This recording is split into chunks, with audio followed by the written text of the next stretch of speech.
Hey there, it is Mr. K. Welcome back to the next AP Lit lecture. Today we're working on Skill 4A, and what that is about is identifying and describing the narrator or speaker of a text. Specifically, this lesson is going to help you explore the power that a narrator has over a story. So the person telling the story, the voice telling the story, what power does that have? Just a quick note that I've gotten from a couple students recently. And so maybe if you're following this course in the progression it's given, maybe you're starting to think that's the same thing. We start with character and we move to setting and we move to plot and things like that. And I have some students who are like, Mr. K, this is AP Lit. This is supposed to be the hardest course, in as far as English is concerned in high school. Why are we talking about what plot is? Just keep in mind, these are stepping stones. These are building blocks, whatever image you want to use. We're just kind of refreshing what these things are, these kind of big five ideas in fiction that we're talking about, including today, narrator, just to get us going. And so, as things progress, things will get a little more complex, more abstract. These beginning lectures are really meant to be those kind of first steps. And so if a lot of this you feel like you're good with already, that's awesome. Enjoy that, really. That's great.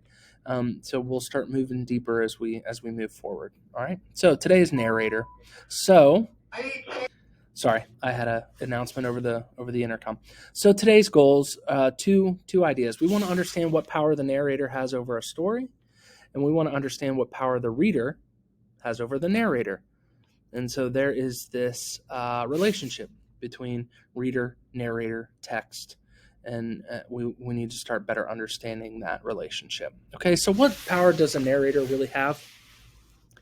A narrator's power results from two ideas: their perspective and their position. So, that's good to remember. When you're reading a text, Don Quixote, right, the best of all time, the narrator, not the author, not, Cervantes, not him, the voice that he creates who tells the story, or let's say voices, if there's multiple narrators, that narrator's perspective and position really dictates how the story is presented to you, right? The only reason that you get to know any of this story that's being told is because the narrator is telling you. And through their perspective and position, they hold power. And so you've probably heard of the idea in fiction before, but maybe it's new for you. This idea of a reliable or unreliable narrator. Is this person actually someone we can trust? If the story is told from a narrator's viewpoint, and that narrator we know happens to have maybe a mental disorder or personal experiences that give him or her bias toward a certain character, or they've experienced things that make them see, they have experienced things that make them see the world in a very specific way. They're telling you a story, right? And you are hearing the story from that perspective, from that position. Think of it this way. Let's say that there was a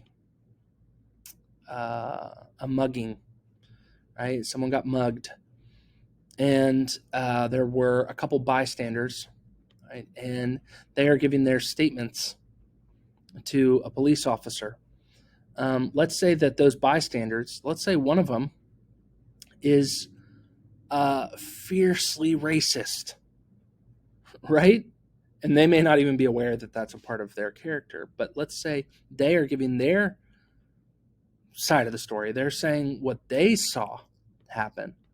It might be skewed toward one direction, and if let's say one of the bystanders happens to know the person who got mugged and has a personal vendetta against them, maybe they present the story in a certain way, right? Their perspective and their position is going to change how they tell the story, right? And so that's the power that a narrator has. So that power comes from their perspective. How the narrator tells the circumstances of a story is a very powerful form of control. And we hear the word control, and I think we oftentimes assume that that's a negative thing, and it certainly can be, of course. But sorry, another announcement. Control can certainly be a negative thing, but just because I have control over my daughter's schooling, or her life decisions at this point, that's not necessarily a bad thing, right? So, but the narrator does have control, right? Think about it this way. The person telling the story frames the story, and we as the readers are privy to, we are open to viewing just what's within the frame. And so how is that actually affected? Well, the narrator gives us the descriptions of others. They tell us, they give us sort of their sense of time, the sensations that they experienced, where it took place, what was involved, what it meant, right? And, depending on what the kind of perspective is, or the point of view, which we'll get to in a couple lectures, we need to at least stop and think, okay, now this narrator who's telling me this story, is there a reason that he or she might tell me the story in a certain way? Are they trying to get something across, or are they maybe even subconsciously, communicating something to me that I wasn't even aware of in the first place, right? But the stories are frames. What exists within the world of Don Quixote is within a frame, and that information is defined by the narrator's description of others and time and sensations and where it took place and what was involved and what it meant, right? All of those things play in to how the story is told, how the narrator communicates with us. Right? And like so much of what we're talking about, these early lectures, so much of what we're talking about, you're like, yeah, I got that. Yeah, no, I understand. I understand how to describe a narrator. I understand how to describe a point of view. And, I would just challenge you to think, yes, that's true. Maybe you can say, okay, this is a first person narrator, or this is a third person omniscient, or whatever. But ask yourself, now, why does that matter? What function does that actually play in the story? Right? Because that's done intentionally. All right, power comes from this narrator's position. The narrator can be a part of the story. The narrator can be distanced from the story. Think through who this narrator is compared to the events that are unfolding. Are they watching them happen from far away? Are they in them? If they're in them, are they personally involved in these events? And if so, to what degree, right? And how would that actually kind of change, again, how they reveal plot points to us? Okay, so we know, I hope this would be a review at this point. The person telling the story frames the story. And so if they are in the story themselves and they are saying, I experienced this, I, me, mine, great song. They're inside the story. That's a first person, right? First person narrative.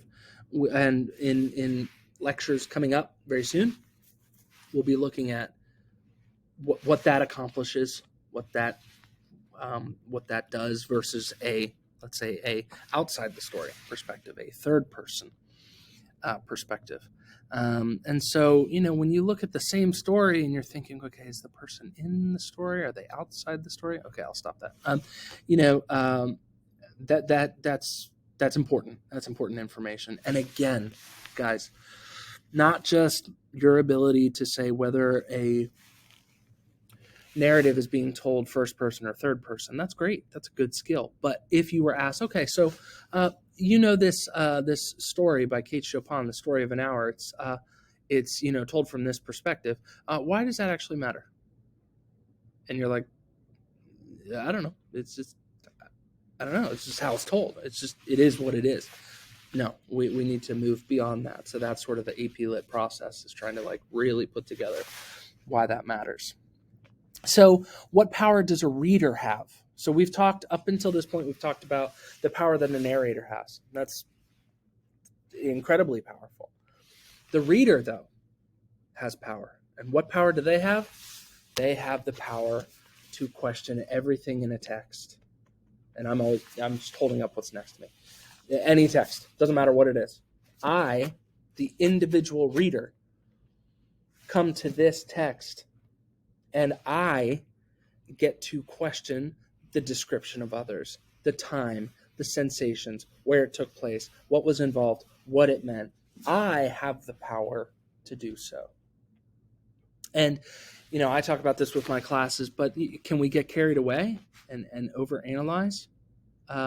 Certainly, of course, but to think that writers, creators of really any kind, don't have specific things that they are trying to communicate is just such a disservice, not only to them, but to you.